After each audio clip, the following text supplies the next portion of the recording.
El abuso policial en Colombia es un fenómeno estructural y sistemático. En los últimos años ha aumentado considerablemente las situaciones de vulneración de derechos humanos en el ejercicio de la actividad policial. En estos casos, el uso excesivo de la fuerza y las retenciones ilegales han sido protagonistas de la evidente falta de control y sanción ante los desmanes de la Policía Nacional. Pero, ¿qué se está haciendo desde el Congreso para enfrentar esta problemática? El pasado 12 de octubre, congresistas de la coalición de gobierno radicaron ante el Congreso dos proyectos de reforma policial que buscan,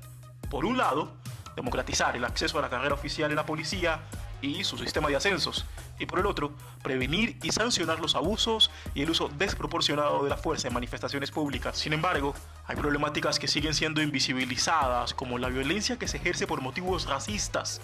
en la que grupos como la población afrodescendiente enfrentan prácticas como la criminalización y el perfilamiento racial, convirtiéndolos en un foco de atención para el accionar policial. El debate se agitó en la última década.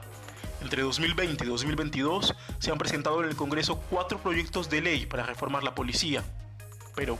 ¿qué tan en cuenta se ha tenido el fenómeno de la violencia policial racista en los procesos de reforma?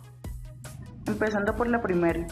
iniciativa que vamos a analizar, que fue la presentada en el 2020, hay dos situaciones a resaltar. La primera, que esta reconoce que el enfoque diferencial es uno de los principios que debe guiar el accionar policial. Y la segunda es que hay una prohibición de palabras agraviantes que incluyen aquellas que son motivadas por prejuicios raciales. Incluso dentro de la exposición de motivos se expresa que uno de los actos más preocupantes que dieron como tal la motivación para poder hacer esta reforma presentada en el 2021 fue el paro cívico presentado en Buenaventura y Chocó debido a las alteraciones y a las graves represiones que se dio hacia la población.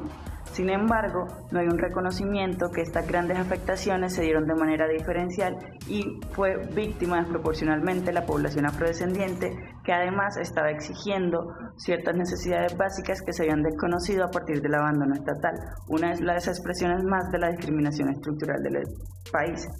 Asimismo, en la exposición de motivos, también se establece que este problema de violencia policial es un problema que va más allá del territorio nacional, es un problema transnacional,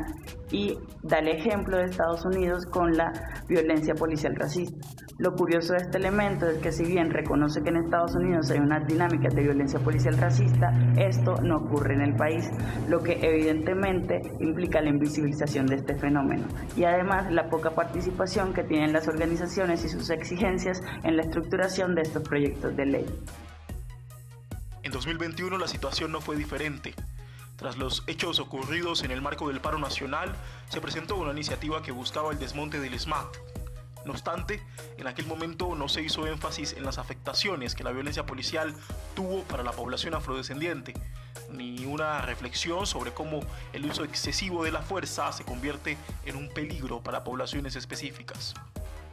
Frente a la segunda iniciativa presentada en el año 2021, motivada en parte por los hechos ocurridos en el paro nacional, en la que se discuten temas esenciales como el carácter civil de la policía, la prohibición de prácticas contrarias a derechos y la necesidad de un control externo, tampoco se evidencia el enfoque étnico-racial, ni hay un reconocimiento de que existen prácticas discriminatorias dadas por la criminalización y el perfilamiento de la población afrodescendiente, pese a que en este contexto específico del paro nacional, distintas organizaciones afrodescendientes generaron una reflexión a partir de dos informes en la que se evidenciaba que la población afrodescendiente había sido una de las víctimas particulares de los hechos de represión generados por los agentes del orden. Todas estas anteriores iniciativas fueron archivadas con el argumento de que trataban de restarle funciones constitucionales a la policía y que habían sido motivadas por razones meramente políticas. Con ello se hizo evidente la falta de la voluntad de los y las congresistas para atender un asunto de vital importancia, así como integrar a los procesos de reforma la representación de organizaciones afrodescendientes e indígenas que pudieran brindar una guía frente a cómo enfrentar la violencia policial racista. Desde el Centro de Estudios para la Justicia Racial de ILEX Acción Jurídica, consideramos que es trascendental que las poblaciones específicamente afectadas por el accionar de la policía sean escuchadas en los procesos legislativos ante la evidente ausencia de sus voces y aportes, que no solamente nacen de experiencias vivenciales, sino también de arduos trabajos investigativos. Es pertinente que los procesos de reforma, en especial el proyecto de ley, 221 de 2022 sean plurales y concertados con estas poblaciones.